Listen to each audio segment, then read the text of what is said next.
Dans la vidéo précédente, j'ai tenté la virtualisation d'un système Ubuntu qui n'a pas fonctionné. Ce sera l'occasion peut-être d'une prochaine vidéo qui trouvera la solution à cette problématique.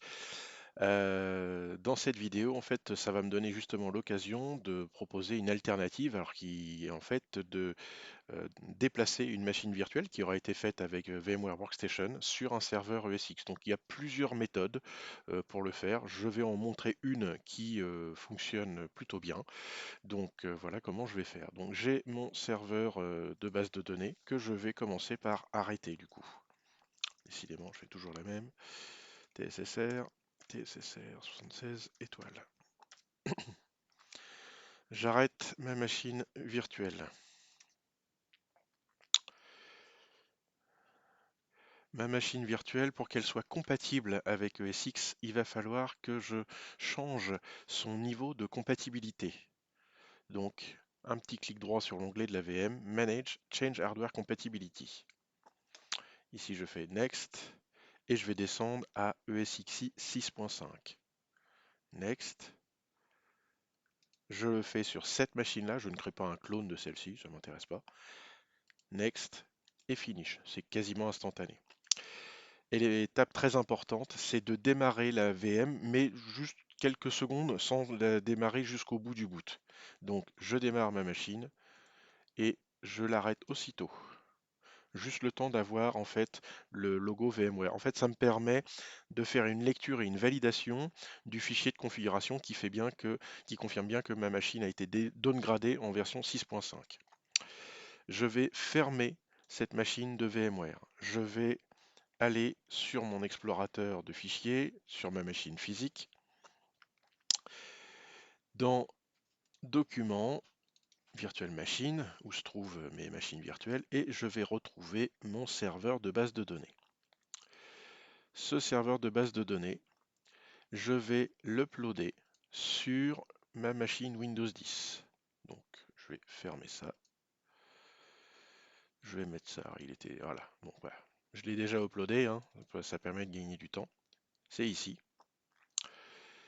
Donc, ma machine est ici. On voit les deux disques durs de ma machine virtuelle. Une fois que ça c'est fait, je vais utiliser le convertisseur VMware Converter. Convert Machine. Et je vais aller prendre une machine arrêtée de type VMware Workstation et je vais aller rechercher le fichier VMX qui se trouve sur le desktop SRV-BDD. Suivant. Et là, je vais pouvoir l'envoyer sur mon serveur ESX.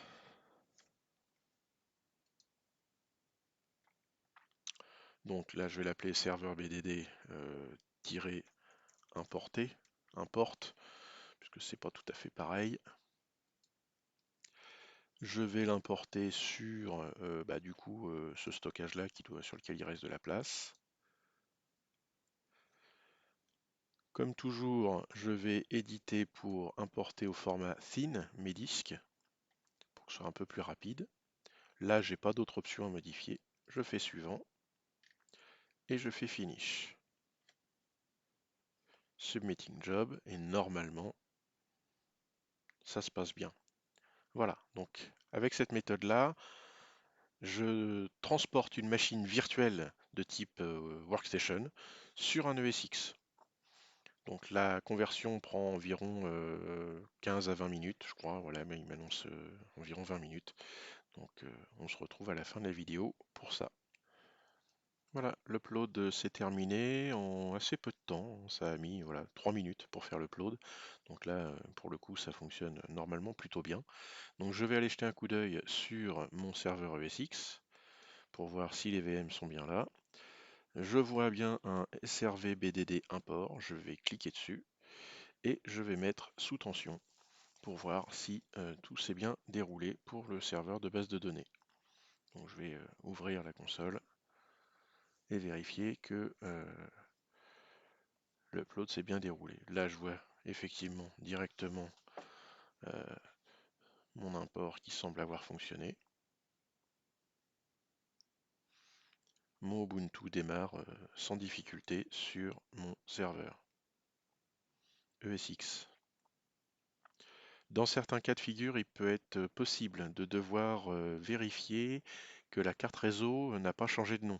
Vérifier également que les disques durs ont bien été remontés. Donc là, on va attendre la fin du boot et on va regarder tout ça. Donc je me connecte à mon système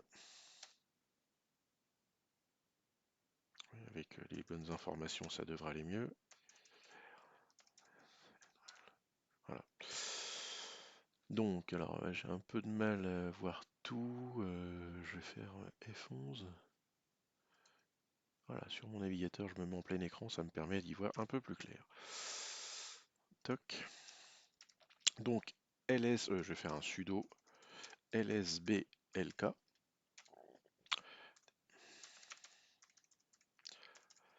étoile afin de vérifier que mes deux partitions sont bien, enfin mes deux disques sont bien là, ma partition est là. Je fais un if config. J'ai bien récupéré mon adresse IP, donc tout va bien, tout s'est parfaitement déroulé dans le cadre de ma migration. Voilà, c'était la migration d'un serveur virtuel Linux sur ESX.